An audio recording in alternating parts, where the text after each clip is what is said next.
itu senang bukan kepalang. Dibayangkannya, tamu-tamu dalam pesta itu akan memandangi wajahnya yang rupawan. Para pria memuji kecantikannya, sementara para wanita mungkin akan iri hati melihat penampilannya. Namun, tiba-tiba Darmi teringat bahwa ia tak memiliki pakaian yang pantas dikenakan di pesta tersebut. Segeralah ia mencari ibunya yang sedang memasak di dapur. "Bu, tolong belikan aku pakaian dan selendang baru.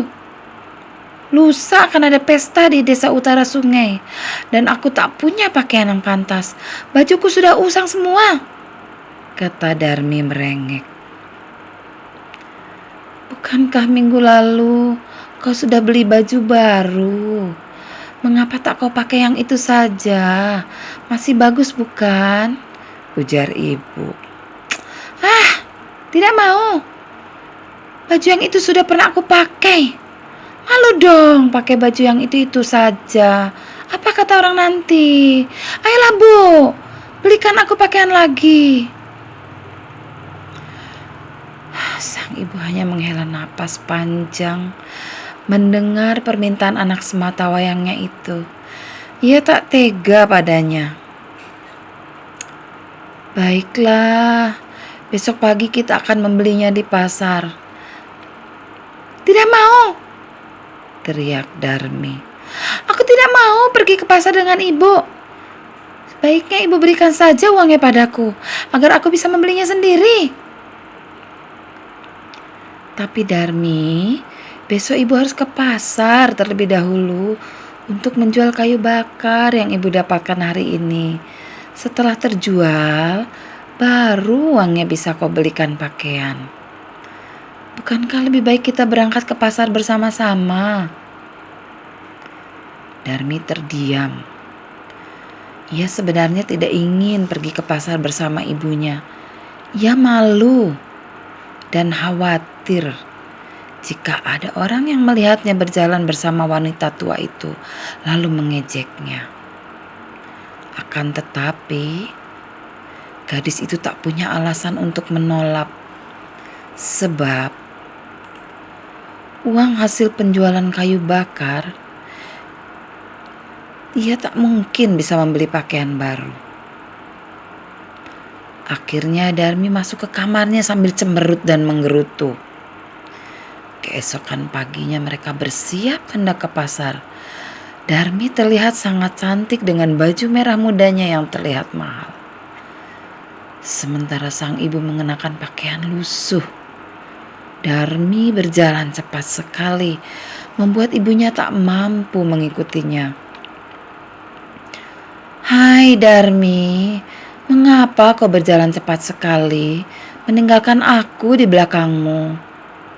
Kau tahu, aku tak kuat menyusul langkahmu." Darmi diam saja dan terus mempercepat langkahnya. Ia tak ingin ketahuan berjalan bersama ibunya di tengah jalan. Di tengah jalan, Darmi disapa oleh beberapa orang dari desa tetangga yang menyapanya. "Oh, siapa nenek yang berjalan di belakangmu itu? Ibumu kah?" Seketika wajah Darmi terlihat memerah karena malu. "Oh, bukan. Bukan. Mana mungkin dia ibuku?" jawab Darmi cepat. Ia pun segera mempercepat langkahnya agar tak ditanya-tanya lagi.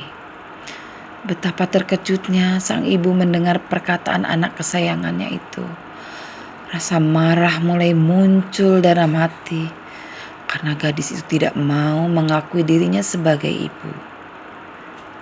Namun ia menahan amarah dan berharap Darmi akan segera berubah pikiran.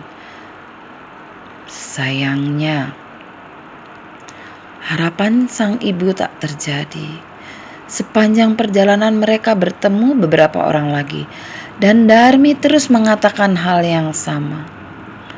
Akhirnya sang ibu tak tahan lagi. Sambil bercucuran air mata, ia pun menegur anaknya. "Wahai anakku, sebegitu malunyakah kau mengakui aku sebagai ibumu? Aku yang melahirkanmu ke dunia ini. Apakah ini balasanmu pada ibumu yang menyayangimu?" Darmi menoleh kesal dan membelentak. "Aku tidak minta dilahirkan oleh ibu yang miskin sepertimu. Aku tidak pantas menjadi anak ibu.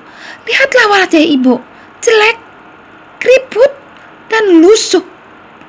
Ibu tidak pantas jadi pembantuku. Ibu lebih pantas jadi pembantuku." Dengan angkuh Darmi terus melangkah, meninggalkan sang ibu yang terduduk di pinggir jalan. Air matanya mengalir deras di kedua pipinya.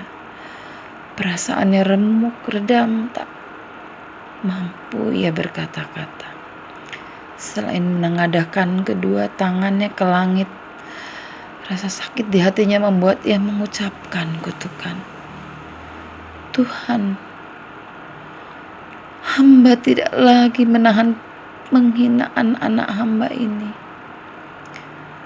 Benar, telah membatu hati anak hamba ini.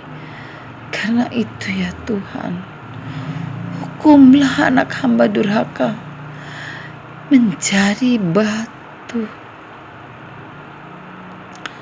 Doa sang ibu terkabul. Tiba-tiba langit menjadi gelap. Awan biru berubah mendung dan kilat menyambar-nyambar diiringi guntur yang menggelegar. Darmi merasa sangat takut. Lalu ia mencoba berlari menjauh. Saat itulah ia menyadari bahwa kedua kakinya berubah menjadi batu. Darmi menjerit ketakutan. Betapa mengerikannya perasaan yang dialaminya ketika mendapati kedua kaki berubah menjadi batu. Ia kian ketakutan mendapati pinggangnya pun berubah membatu. Sadarlah ia semua itu karena kedurhakaan besarnya kepada ibunya. Maka dia pun berteriak-teriak, "Ibu, ampuni aku, ampuni aku, ampuni kedua anakmu ini, Bu." Namun semuanya telah terlambat bagi Darmi. Sang ibu hanya terdiam, sama sekali tak berusaha mengabulkan permohonan anaknya yang telah berbuat durhaka terhadapnya. Ia merasa telah cukup mengalami penderitaan yang diakibatkan anaknya itu, hingga akhirnya seluruh tubuh Darmi berubah menjadi batu. Batu jelmaan Darmi itu terus meneteskan air seperti air mata penyesalan yang menetes dari mata jelita. Orang-orang yang mengetahui adanya air yang terus menetes dari batu itu kemudian menyebutnya batu menangis. Nah, itulah anak-anak, cerita yang Miss sampaikan tentang batu menangis. Pesan moral dari cerita batu menangis ini adalah bahwa kamu harus menghormati ibumu dan janganlah mencoba menyakiti kedua orang tuamu, terutama ibu yang sudah melahirkan kamu. Baik anak-anak, sekarang waktunya kamu menjawab pertanyaan yang sudah Miss berikan. Ya, lihat pertanyaan pertama. Kamu tulis di buku Bahasa Indonesia menggunakan huruf elok. Pertanyaannya, lihat nomor 1. Berasal dari manakah cerita legenda batu menangis? Oke. Nomor 2. Jenis cerita fiksi apakah cerita batu menangis? Pertanyaan ketiga, siapakah tokoh utama cerita legenda batu menangis?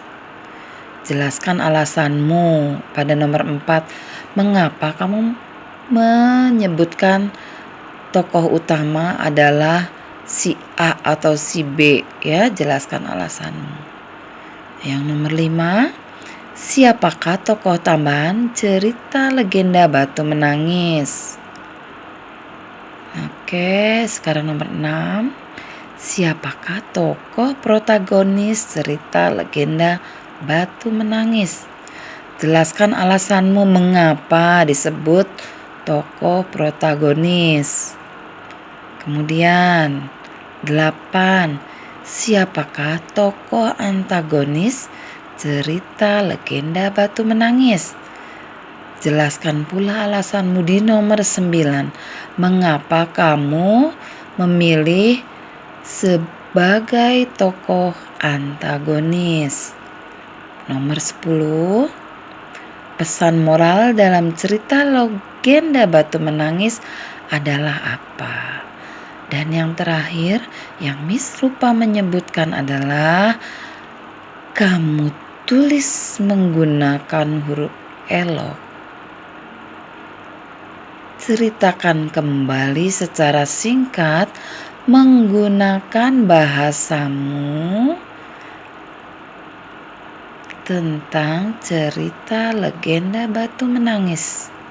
Ya, kalau sudah, kamu kumpulkan seperti biasa ke WA Miss Dwi. Ya, anakku, selamat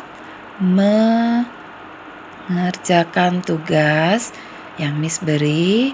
Waktunya sesuai dengan jadwal pelajaran, yaitu dari jam 7 sampai 8.45 kamu istirahat.